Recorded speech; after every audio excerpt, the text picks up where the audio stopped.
Avec DaVinci Resolve, on peut créer des luttes et des power grades pour étalonner en un clic. Les power grades, c'est à mon avis bien mieux que les luttes parce que ça vous laisse le contrôle complet de votre étalonnage. Je vous ai mis un lien de téléchargement dans la description si vous êtes intéressé pour télécharger gratuitement des power grades et des luttes que j'ai créées. Et dans cette vidéo, on va voir comment créer ses propres luttes, comment créer ses propres power grades et aussi comment en installer si on en a téléchargé.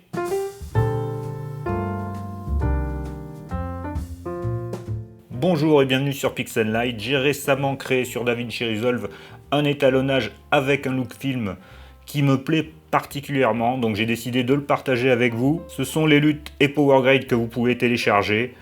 Donc ces luttes et power grades sont normalement faites pour le DJI Mavic 2 Pro et pour le Canon EOS R, mais on peut les tester sur d'autres caméras. J'ai fait quelques tests. Ça peut marcher de manière intéressante. Pour créer ces étalonnages, j'ai utilisé les look films qui sont intégrés à DaVinci Resolve. Lorsqu'on parle de look film dans DaVinci Resolve, ce sont des looks qui vont imiter certaines pellicules. Donc là, en l'occurrence, celle que j'ai utilisée, c'est l'imitation de film Kodak. Et je trouve que ça donne vraiment un rendu très intéressant et agréable sur les couleurs. Mais on va tout de suite voir dans DaVinci Resolve comment on crée des luttes, comment on crée des power grades et comment on en installe. Donc on se retrouve dans DaVinci Resolve et on a ici un ensemble de clips. Donc on a des clips tournés en drone et des clips tournés avec l'EOS R en Canon Log, et en drone c'est avec le DJI Mavic 2 Pro dans un profil log aussi. Donc je vais aller positionner mon curseur par exemple sur ce clip tourné avec l'EOS R. Je vais dans étalonnage. Et là, on va regarder comment créer une lutte ou comment créer un power grade pour étalonner en un clic. Donc d'abord, je vais créer un étalonnage rapide de ce clip. Je fais disparaître les plans pour qu'on y voit mieux notre image ici. Et je vais faire ici un étalonnage très basique pour l'exemple. Pour faire cet étalonnage, je vais surveiller mes waveforms ici qui représentent la lumière. Ici, les hautes lumières. Ici, les basses lumières. En parade, j'ai les différents canaux de couleurs, sinon je peux me mettre en oscilloscope où j'ai l'ensemble des courbes superposées. Donc je vais d'abord rehausser le contraste ici de ceci, alors j'ai plusieurs possibilités. Soit j'utilise ici dans les roues colorimétriques le paramètre de contraste, tout simplement. On voit que mes hautes lumières et mes basses lumières s'écartent, donc je vais avoir plus de basses lumières et plus de hautes lumières, je vais avoir plus de contraste. Je peux ensuite jouer sur le pivot du contraste pour ajuster comment je vais impacter les basses lumières et les hautes lumières. Si je veux monter mes lumières sans toucher trop aux basses lumières, je vais jouer ici sur le gain. Si je veux décaler l'ensemble de la courbe, je vais jouer sur l'offset. Et si je veux descendre mes basses lumières pour avoir des noirs plus sombres, je vais jouer ici sur le lift, ici tout à gauche. Là je vais rester comme ça parce que ça me plaît pas mal pour l'exemple. Maintenant que j'ai ajusté mes lumières, je vais créer un nouveau node. Je vais faire Alt S pour créer un nouveau node. Et je vais simplement monter ici ma saturation en surveillant l'impact que j'ai sur mes courbes. Être sûr que je ne vais pas ici dépasser le maximum et donc venir rogner dans mes hautes lumières. Car quand je vais jouer sur la saturation, je peux arriver à avoir mes courbes qui touchent complètement les hautes lumières. Donc on va ajuster ça pour ne pas produire cet effet qui nous ferait perdre de l'information dans les hautes lumières. Si je veux vérifier l'effet de mon étalonnage, je vais cliquer ici sur le petit arc-en-ciel ici. Je vois avant étalonnage, après étalonnage. Et ensuite je peux créer encore un nouveau node. Je vais faire Alt S pour créer un nouveau node série. Et je peux là éventuellement modifier ma couleur. Je peux modifier ma balance des blancs. Alors pour modifier la balance des blancs, on peut procéder de nombreuses manières. On peut par exemple ici aller sur 2 et modifier la température des couleurs, aller vers des couleurs chaudes ou des couleurs froides. On a aussi la teinte qui va du vert au magenta. Donc je peux avoir plus de magenta ou plus de vert dans mon image selon comment je modifie cette valeur de teinte. Je peux aussi jouer sur les roues colorimétriques. Alors si je veux quelque chose de plus chaud, par exemple, je peux déplacer mon offset qui va jouer sur l'ensemble de mon image, quelle que soit la luminance. Donc ici, je peux aller vers des tons un petit peu plus chauds si je le souhaite, sans virer dans le vert. Voilà, vers l'orangé. Je vois que j'ai modifié légèrement mes couleurs. Si je veux voir l'effet de ce node, je peux l'éteindre ou l'allumer. On voit que mes couleurs sont légèrement plus chaudes. Alors admettons que ce type d'étalonnage me plaise, je peux ensuite à partir de là créer une lutte pour pouvoir réutiliser cet étalonnage dans DaVinci Resolve. Je peux aussi créer un power grade, on verra ça après. Pour créer une lutte, je vais ici afficher mes plans, je vais cliquer, faire un clic droit sur la vignette du clip et je vais faire générer une lutte 3D.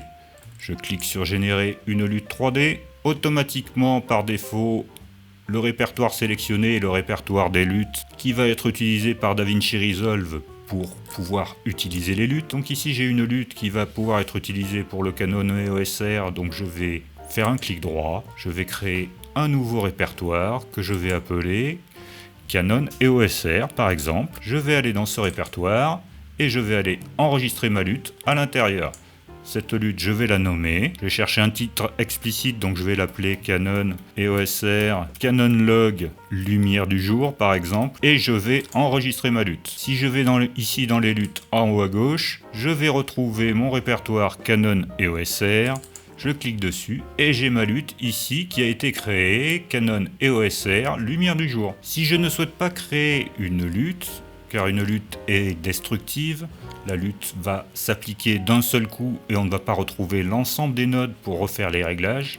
Si je ne veux pas créer une lutte, mais que je veux créer un Power Grade, je vais aller dans le Galerie, je vais aller dans Power Grade, je vais faire un clic droit sur mon visualiseur une fois que j'ai réalisé mon étalonnage bien sûr, et je vais faire capturer comme image de référence. L'image est maintenant capturée ici, et l'étalonnage de cette image va pouvoir être appliqué à n'importe quelle autre image. Si je prends par exemple ce clip qui n'est pas du tout tourné avec les OSR, donc ça va pas forcément être bien adapté, je peux aller ici, double-cliquer, et j'ai mon étalonnage qui a été appliqué. Donc ici dans le premier node, ici, je vais retrouver l'étalonnage de ma lumière. Donc je vois que c'est un peu sombre. Si je veux remonter tout ça, je peux le faire. Dans le deuxième node, j'ai l'ajustement de ma saturation que je peux corriger encore là à nouveau. Et dans le troisième node, j'ai l'ajustement de ma couleur. Je retrouve les modifications de couleur que j'avais faites ici. L'utilisation des luttes peut être intéressante et rapide, mais l'utilisation des Power Grades offre beaucoup plus de souplesse.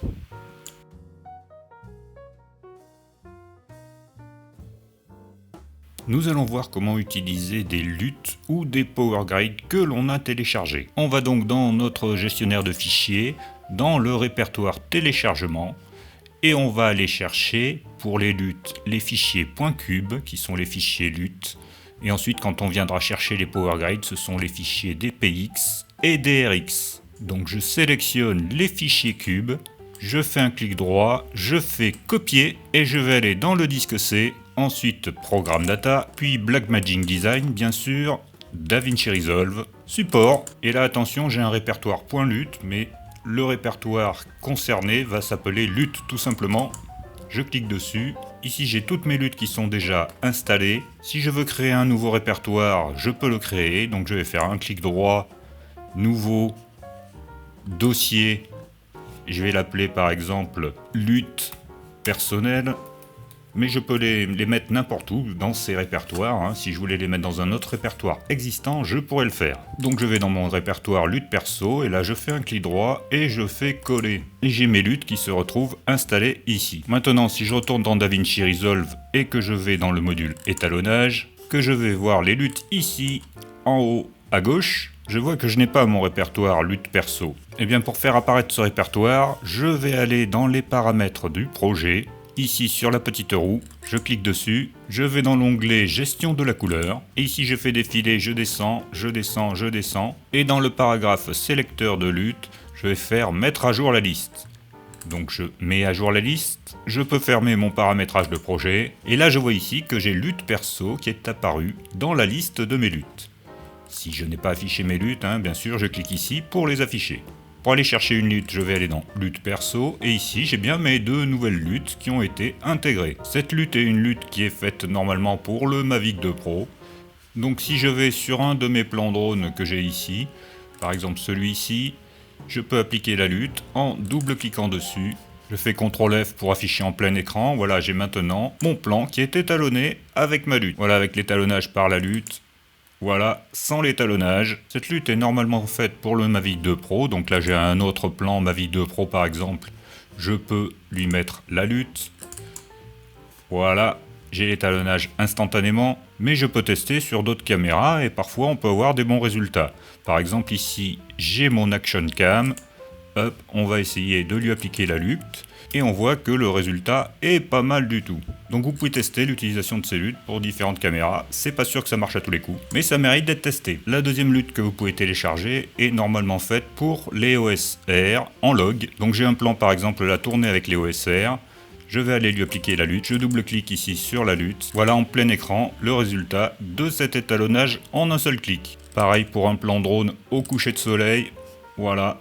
Et si je trouve que c'est trop lumineux par exemple, je peux encore modifier mon exposition. Alors l'exposition, je vais le faire sur un nœud avant. Donc pour avoir un nœud avant ma lutte, je fais Shift S. Et ici, je vais aller modifier par exemple dans mes roues colorimétriques. Je vais aller modifier mon gain, je peux baisser mon gain si je le souhaite. Je peux modifier mon offset aussi pour ajuster mon exposition. Car bien sûr, la lutte a été créée pour une exposition moyenne. Si on est un poil plus haut en exposition ou un poil plus bas, on n'a pas forcément tout à fait le même résultat.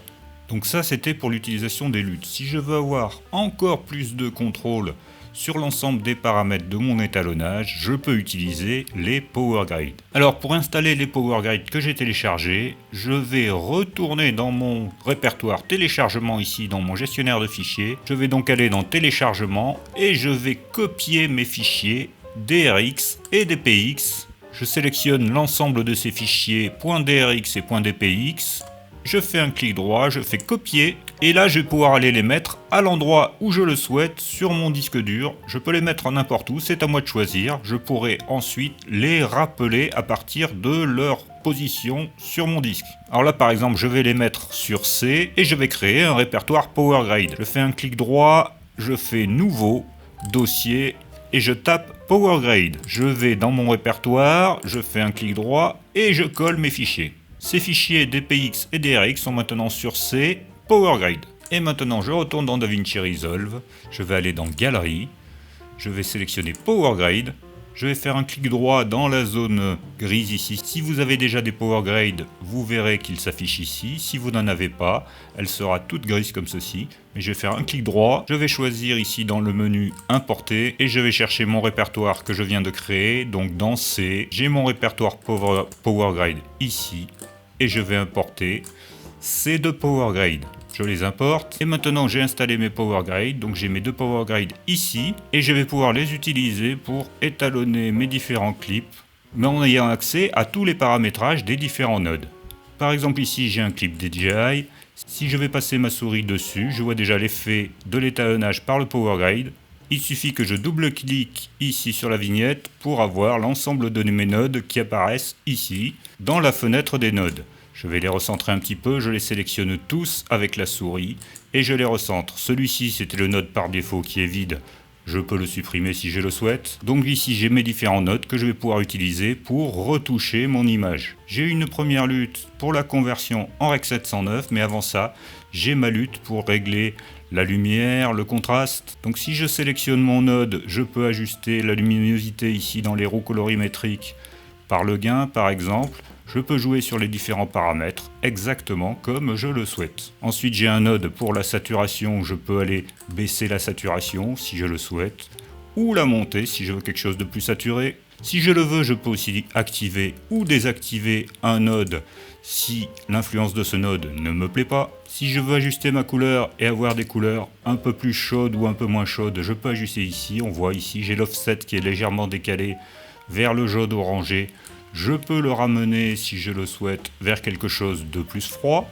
Et pour finir en fin de traitement, j'ai un ajustement de la luminosité pour rehausser un peu la luminosité de l'ensemble de l'image. Mais ça, c'est une question de goût.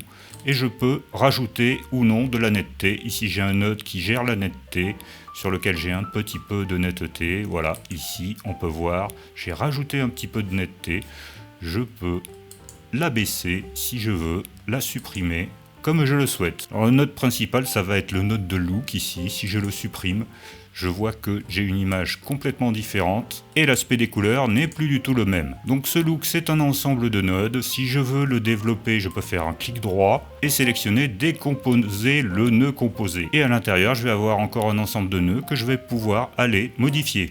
Si je sélectionne ici un clip tourné avec les OSR, je vais appliquer le Power Grade de l'EOSR avec le look film, donc je double-clique dessus et là de la même manière, j'ai l'ensemble de mes notes qui s'affichent et je vais pouvoir travailler dessus si je le souhaite.